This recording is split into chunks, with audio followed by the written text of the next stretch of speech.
मित्रों नमस्कार। Parameter of law channel पर मैं आपका मित्र रिटायर्ड जज अशोक शर्मा आपका हार्दिक अभिनंदन करता हूं। प्रायः जब भी कोई क्राइम होता है समाज में, व्यक्ति रिपोर्ट करने जाता है, यह आम प्रैक्टिस है। लोगों का ऐसा अनुभव है कि अधिकांश केसेस में 50, 60, 70% केसेस में जनरली एक बार जो भी फरियादी या विक्टिम जाता है उसकी रिपोर्ट थाने पर आसानी से नहीं लिखी जाती है। और इस मामले में जो मैं वीडियो बनाने जा रहा हूं, एफआईआर नहीं लिखने पर मामला सुप्रीम कोर्ट तक पहुंचा। मानव अधिकार आयोग द्वारा जो राज्य का था 2 लाख रुपए जो वहां के थाना प्रभारी थे उन पर मानव अधिकार आयोग ने फाइन किया, जिसे हाई कोर्ट ने भी कंफर्म किया और बाद में सुप्रीम कोर्ट ने भी उस निरीक्षक पर एफआईआर नहीं लिखने पर मानव अधिकार आयोग द्वारा लगाए गए अर्थदंड को सही ठहराया। तो मित्रों, ये कौन सा मामला है ये आपको जानना चाहिए। और ये पायल येसु दासन versus the registrar state human rights commission of Tamil Nadu का ये मामला है and others. Civil appeal number इसका 6358 ऑफ 2025 है, जिसका जजमेंट 30 अप्रैल 2025 को आया। ये आपको जानना चाहिए।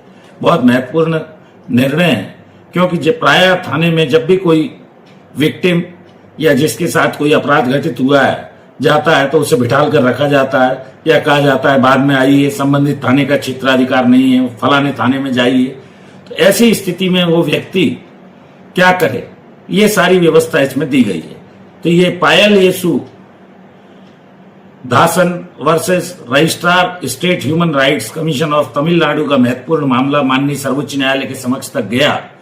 इस मामले में 30 अप्रैल 2025 को सुप्रीम कोर्ट ने कुछ डायरेक्शन दिए। देखिए, कहीं भी घटना घटित हो सकती है, ये पुलिस की ये ड्यूटी है कि वो तत्काल एफआईआर पंजीबद्ध करे। फर्स्ट इंफॉर्मेशन रिपोर्ट 2 तरह की होती है, आप जानते हैं। कॉग्निजेबल ऑफेंस यानी जहां पुलिस संज्ञान ले सकती है, बिना वारंट के गिरफ्तार कर सकती है, उसमें एफआईआर सेक्शन 154 थी, अभी सेक्शन 173 भारतीय न्याय संहिता है, पहले आईपीसी थी। तो इंस्पेक्टर ने उसमें फैक्ट्स ये थे इस केस में कि जब लोग गए उसकी रिपोर्ट नहीं लिखी गई, कहा शाम को आना, 5 बजे के करीब वो पहुंचे, उसकी मां के साथ अभद्र व्यवहार किया गया। इंस्पेक्टर के विरुद्ध ह्यूमन राइट कमीशन उन्हें जाना पड़ा, जहां 2 लाख रुपए का फाइन इंस्पेक्टर पर ह्यूमन राइट कमीशन ने स्टेट की ने लगाया।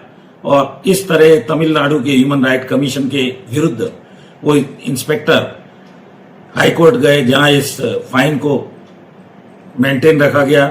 इसके बाद वो सुप्रीम कोर्ट तक इंस्पेक्टर गया, तो ये कहा गया सुप्रीम कोर्ट के द्वारा कि एफआईआर दर्ज करना उसका प्राइमा फेसाई, अगर ऐसा लगता है तो एफआईआर दर्ज करना ही चाहिए, जो भी निरीक्षक है या पुलिस अधिकारी है।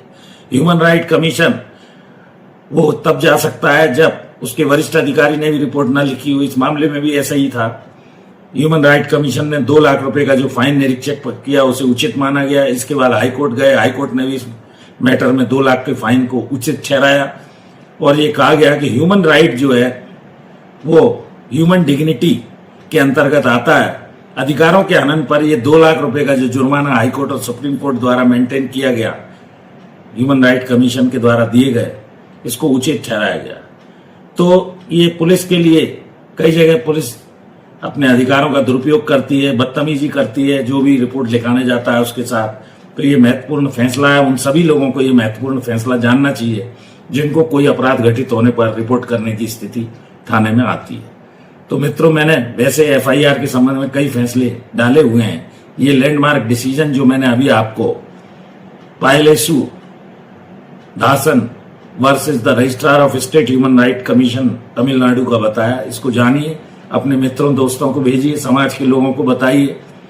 रिपोर्ट प्राइमा फेसी यदि ऐसा लगता है तो अधिकार कहीं की भी हो, 0 एफआईआर हो सकती है, एफआईआर हो सकती है, एफआईआर हो सकती है। इस रिपोर्ट को इनको दर्ज करना इनका कानूनी वैधानिक दायित्व है, यह आपको जानना चाहिए। तो ये महत्वपूर्ण फैसला मैंने आपको बताया, समाज के लोगों तक भेजिए, लाइक कीजिए, शेयर कीजिए, जुड़े रहिए ऐसी ही जानकारी के लिए। पैरामीटर ऑफ लॉ चैनल से मैं हृदय से आभारी हूं। एक और अनुरोध, मेरी धर्मपत्नी श्रीमती अर्चना शर्मा का भी यूट्यूब पर चैनल अर्चना आरटीएफ के नाम से है, हृदय से साधुवाद धन्यवाद देता हूं आपको इस वीडियो में नहीं तक। फिर मिलता हूं मैं नए विषय के साथ। Thank you for watching this video. नमस्कार।